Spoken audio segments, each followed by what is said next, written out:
Ya, assalamualaikum warahmatullahi wabarakatuh. Kembali lagi di channel Bumi Ayam Hias.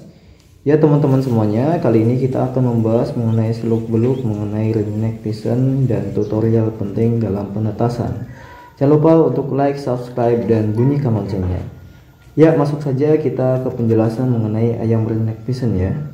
Jadi teman-teman semuanya, ayam ring neck piston ini adalah salah satu jenis dari ayam piston ya yang ada di seluruh dunia.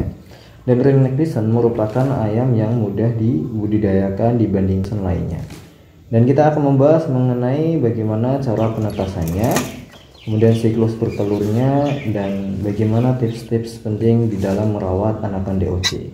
Mari kita simak bersama-sama. Ya teman-teman semuanya, ini adalah video pengambilan telur ring neck piston. Lantas untuk penetasan ring neck piston, dia tidak bisa dierami dengan indukannya ya teman-teman. Jadi kita harus menggunakan alat bantu berupa inkubator atau dikenal dengan mesin tetas. Nah, mesin tetas ini biasanya ada dua tipe ya. Yang pertama adalah mesin tetas otomatis, yang kedua adalah mesin tetas manual. Lantas bagaimanakah caranya? Ayo kita ikuti bersama. Ya teman-teman semuanya, langsung saja kita masuk ke pembahasan intinya ya. Jadi teman-teman semuanya, pada saat kita sudah mengambil telurnya, langkah pertama yang kita lakukan yaitu kita membersihkan telur dari kotoran-kotoran yang menempel pada telur. Jadi biasanya itu telur ketika sudah jatuh pada ini ya indukannya atau sudah keluar, itu nantinya bisa juga terkena kotoran berupa kotoran ayamnya sendiri maupun kotoran-kotoran berupa tanahnya atau gimana. Nah, kita bersihkan, kita menggunakan tisu atau juga kita bisa menggunakan kain dan kita kasih semacam air hangat sedikit atau bisa menggunakan hand sanitizer. Kemudian kita kumpulkan terlebih dahulu supaya apa? Supaya telurnya itu ketika kita masukkan ke mesin penetas itu tidak hanya satu telur, akan tetapi bisa kita masukkan 5 butir telur langsung gitu. Jadi antara usia yang satu dengan yang lainnya ketika menetas itu telurnya atau bukan telurnya ya, anakannya itu usianya tidak terpaut jauh. Jadi usianya itu hampir sama gitu teman-teman. Ya teman-teman semuanya, kita memasuki ke pembahasan mengenai penetasan telur di mesin tetas ya. Jadi yang pertama kita lakukan yaitu kita masukkan telur, kemudian kita tandainya, kita tulis dengan tanggal memasukkan telur tersebut. Nah, ini kita tulis tanggal, bulan, sama tahun, sehingga kita tahu kapan kira-kira akan menetas. Dan telur ring neck ini dia menetas kisaran antara 25 sampai 27 harian. Setelah itu ketika sudah ada yang menetas, kita ambil cangkangnya ya teman-teman. Ini telur sudah waktunya menetas ya, ini sudah ada yang menetas. Ini ada kemarin tadi malam ada yang satu menetas, ini tadi pagi ada yang menetas lagi. Kita ambil cangkangnya, ini berfungsi untuk mensterilkan mesin tetas ya.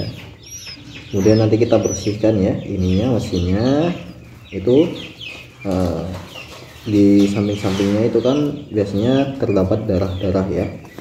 Untuk tutorial suhunya itu bertahan kisaran antara 36 sampai maksimal 38,5 ya.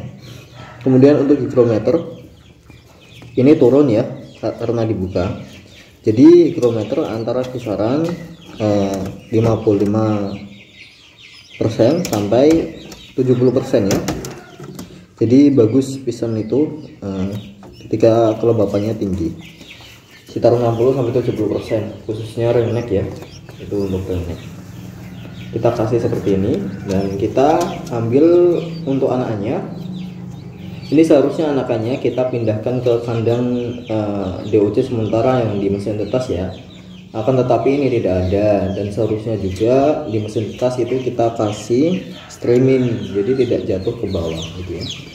Karena tidak ada, kita menggunakan kardus adanya sebagai mesin sebagai kandang DOC ya. Ini jangan lupa kita yang terpenting dalam merawat DOC yaitu menggunakan alas yang tidak licin. Jangan seperti ini atau kardus seperti ini, itu licin dan mengakibatkan kakinya bisa cacat ya atau pengkor.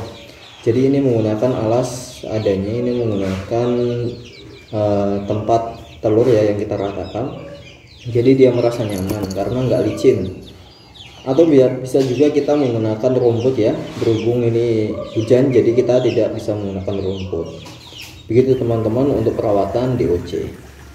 Ya teman-teman semuanya, sebaiknya untuk perawatan DOC sampai umur 1 bulanan masih menggunakan for ya, dan tetap di lampu menggunakan kardus itu sampai usia 3 mingguan ya. Untuk kardusnya, kenapa aku menggunakan kardus? Karena lebih hangat, dan di atasnya kita tutup juga biar tidak terbang. Ini untuk penampilan anakan umur 1 bulanan ya teman-teman semuanya. Ya demikian teman-teman tutorialnya, semoga bermanfaat. Wassalamualaikum warahmatullahi wabarakatuh.